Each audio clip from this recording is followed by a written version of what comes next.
ఏంటి భాస్కర్ రెడ్డి అంటేనే పోలీసులకు గిట్టని పరం కనిపిస్తోంది? ఈ అలజడి ఎవరి కోసం?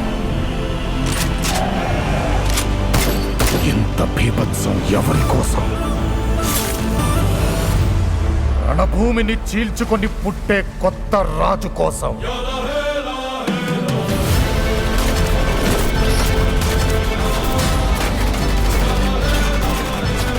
కాలచక్రాన్ని బద్దలు కొట్టి పునర్జన్మనెత్తిన నాయకుడి కోసం.